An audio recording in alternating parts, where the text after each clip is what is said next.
Greetings and happy Thursday, LinkedIn family. It's WendyY Bailey here.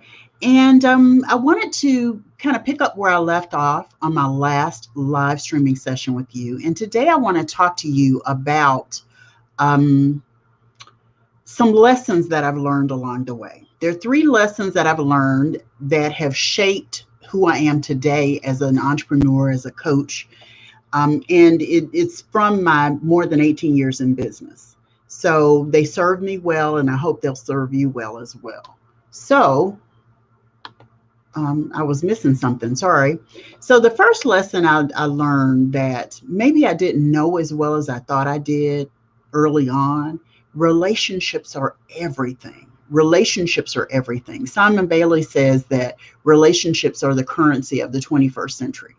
And I believe it. I totally agree with it. Because if you don't have relationships with people, it really does not serve you well in your business. One of the key things that I learned as it relates to relationships is when I think about relationships, it's all about maintaining them.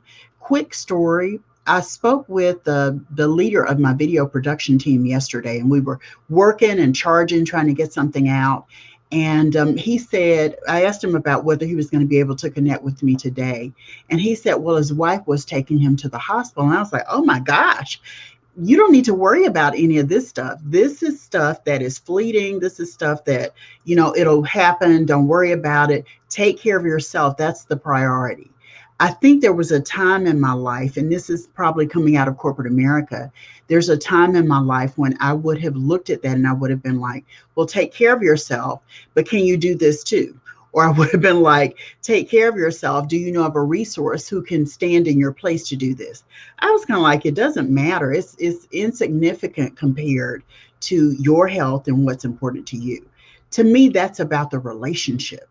And when you're an entrepreneur, you're a coach, you're a business owner, you have to very tactfully, with great humility and compassion, honor the relationships you have in your life. Sometimes other people can't meet you there, but you still have to be in a place where you are looking in the mirror, and based on looking in the mirror, you know you've done the right thing as it relates to that relationship.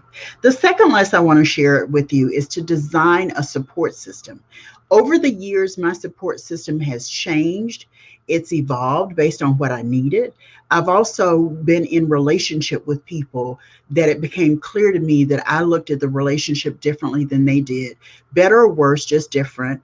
And so we moved away from being in a type of relationship that was very close. When I say design supportive support system, design supportive relationships and people around you, I call on my friends. I have thought partners. I have accountability partners.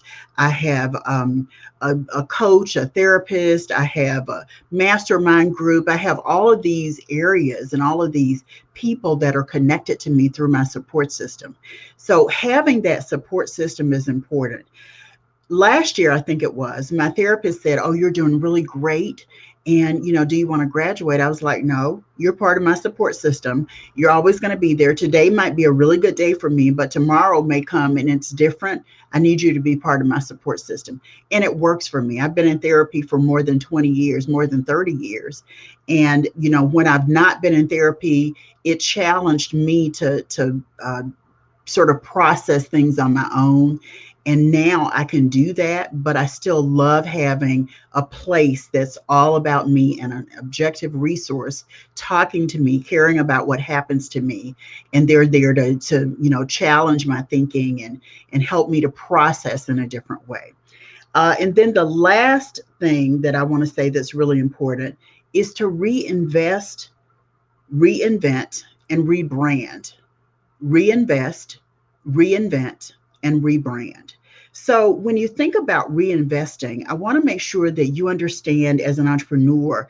I learned a long time ago that you can't hunt and eat in the same place. And here's what I mean by that.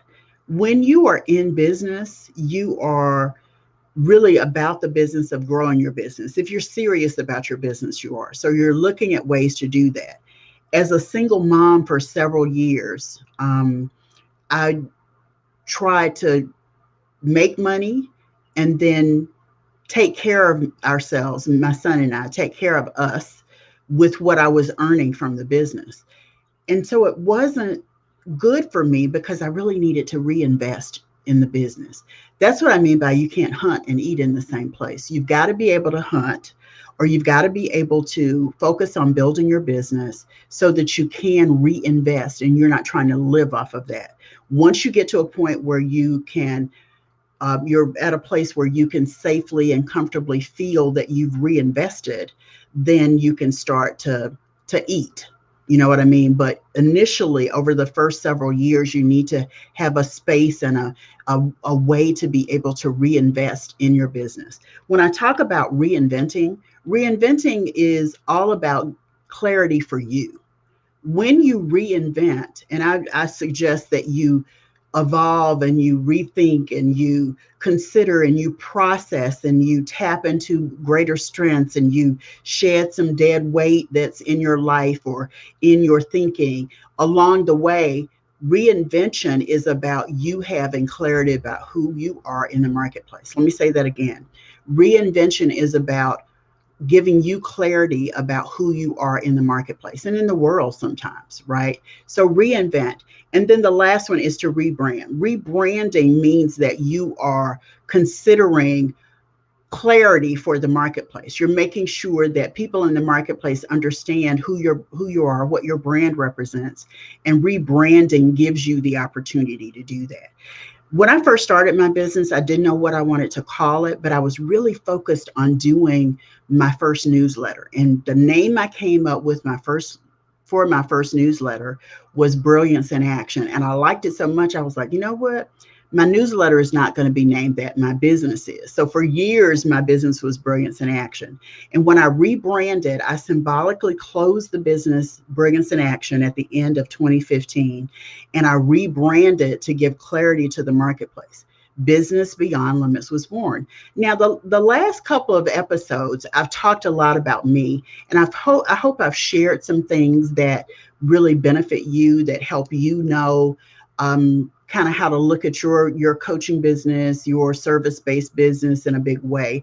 Leave me a comment and let me know what you take away from these brief little episodes. I initially told you I wanted to do a LinkedIn Live a couple of times a week and grow to 5 times a week. And I'm doing that. This is my second one this week. And I hope you will tune into me when I go live at other times. I'm going to try to make it consistently around the same time.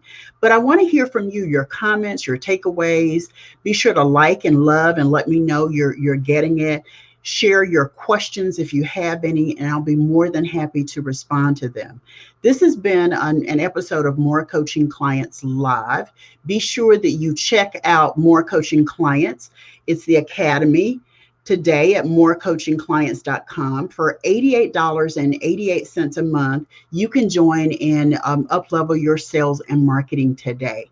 So I'll see you guys next time. Take care, everyone. Have a good one. Bye.